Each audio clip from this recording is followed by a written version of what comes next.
Alice in Wonderland. Chapter 8.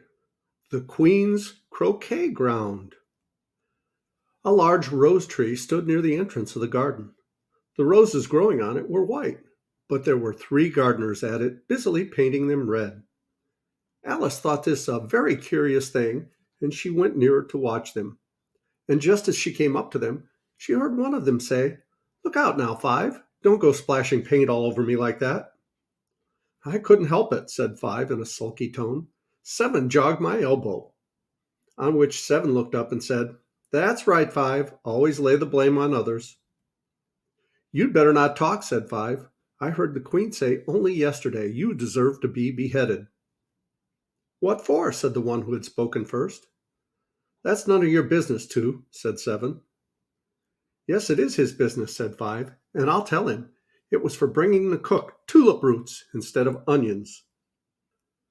Seven flung down his brush and had just begun, well, of all the unjust things, when his eye chanced to fall upon Alice, as she stood watching them, and he checked himself suddenly. The others looked round also, and all of them bowed low. "Would you tell me," said Alice, a little timidly, "why you are painting those roses?" Five and Seven said nothing, but looked at Two. Two began in a low voice. "Why, the fact is, you see, miss, this here ought to have been a red rose tree, and we put a white one in by mistake. And if the Queen was to find out, we should all have our heads cut off, you know. So you see, miss, we're doing our best afore she comes to." At this moment, Five, who had been anxiously looking across the garden, called out, "The Queen! The Queen!" And the 3 gardeners instantly threw themselves flat upon their faces. There was a sound of many footsteps, and Alice looked around, eager to see the Queen. First, 10 soldiers carrying clubs. These were all shaped like the 3 gardeners, oblong and flat, with their hands and feet at the corners. Next, the 10 courtiers. These were ornamented all over with diamonds, and walked 2 and 2 as the soldiers did. After these came the royal children. There were 10 of them, and the little dears came jumping merrily along hand in couples. They were all ornamented with hearts. Next came the guests, mostly kings and queens, and among them Alice recognized the White Rabbit. It was talking in a hurried, nervous manner, smiling at everything that was said, and went by without noticing her. Then followed the Knave of Hearts, carrying the king's crown on a crimson velvet cushion, and last of all this grand procession came the King and Queen of Hearts. Alice was rather doubtful whether she ought not to lie down on her face like the 3 gardeners, but she could not remember ever having heard such a rule at processions. And besides, what would be the use of a procession, thought she, if people all had to lie down upon their faces so that they couldn't see it? So she stood still where she was and waited. When the procession came opposite to Alice, they all stopped and looked at her, and the Queen said severely, "Who is this?" She said it to the Knave of Hearts, who only bowed and smiled in reply. "Idiot!" said the Queen, tossing her head impatiently, and turning to Alice, she went on, "What's your name, child?" "My name is Alice, so please your Majesty," said Alice very politely. But she added to herself, "Why, they're only a pack of cards after all. I needn't be afraid of them." "And who are these?" said the Queen, pointing to the 3 gardeners who were lying around in the rose tree, for you see, as they were lying on their faces, and the patterns on their back was the same as the rest of the pack, she could not tell whether they were gardeners, or soldiers, or courtiers, or 3 of her own children.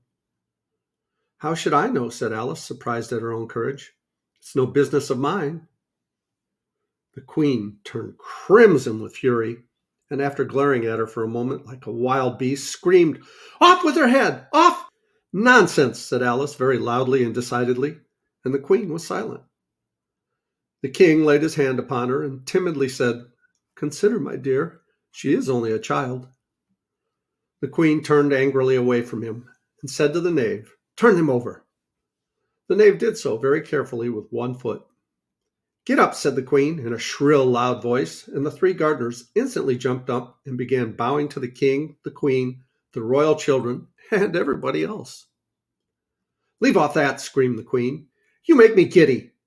And then, turning to the rose tree, she went on, What have you been doing here? May it please your majesty, said the two in a very humble tone, going down on one knee as he spoke. We were trying. I see, said the queen, who had meanwhile been examining the roses. Off with their heads! And the procession moved on. 3 of the soldiers remained behind to execute the unfortunate gardeners, who ran to Alice for protection. You shan't be beheaded, said Alice, as she put them in a large flower pot that stood near. The 3 soldiers wandered about for a minute or two, looking for them, then quietly marched off after the others. Are their heads off? Shouted the queen. Their heads are gone, if it please your majesty, the soldier shouted in reply. That's right, shouted the queen. Can you play croquet? The soldiers were silent and looked at Alice, as the question was evidently meant for her. Yes, shouted Alice. Come on then, roared the queen, and Alice joined the procession, wondering very much what would happen next. It's a very fine day, said a timid voice at her side.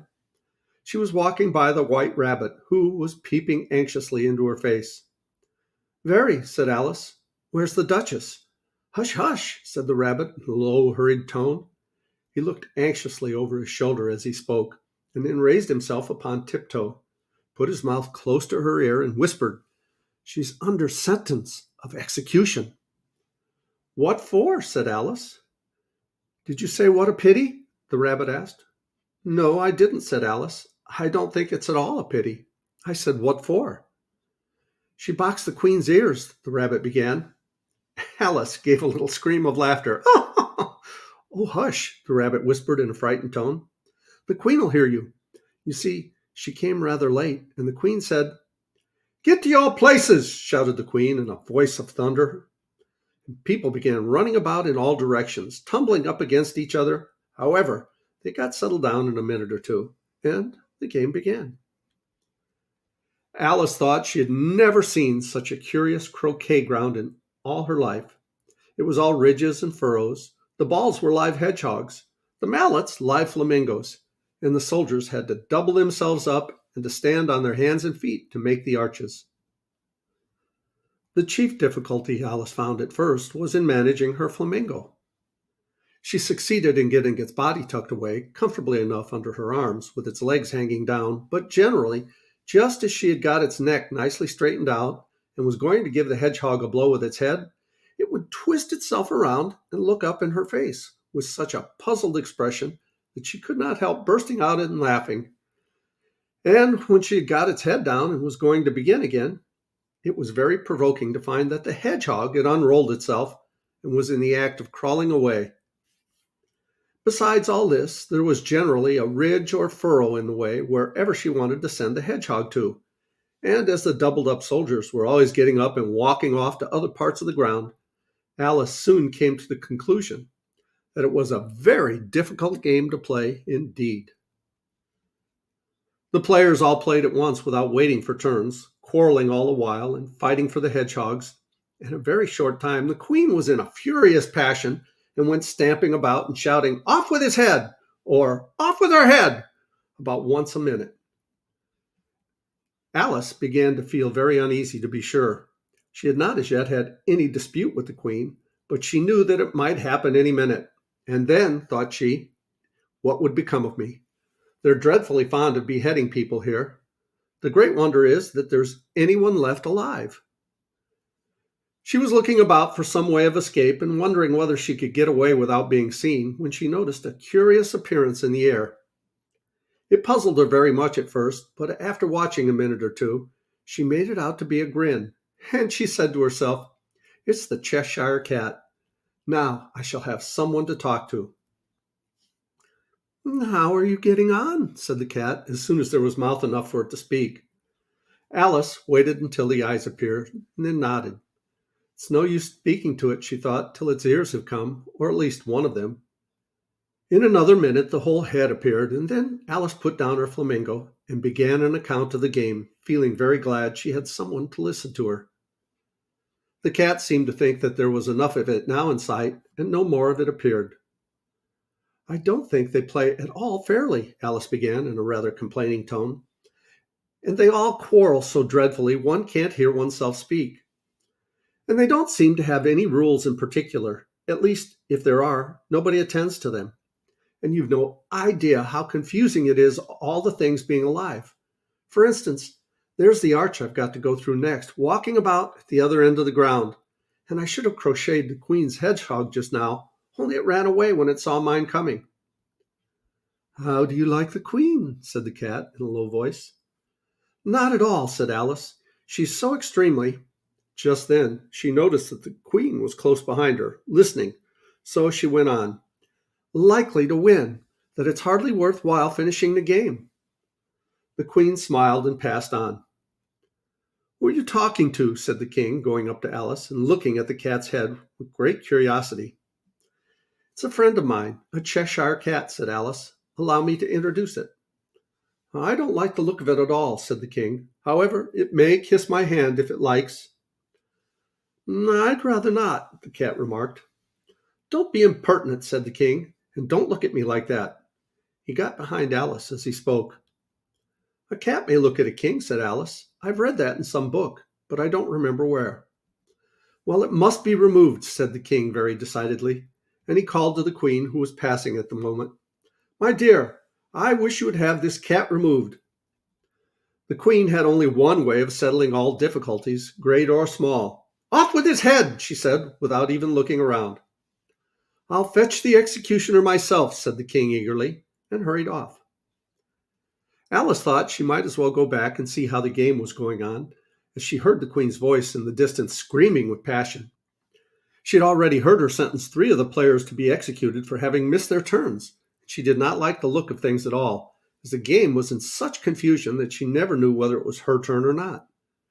So she went in search of her hedgehog.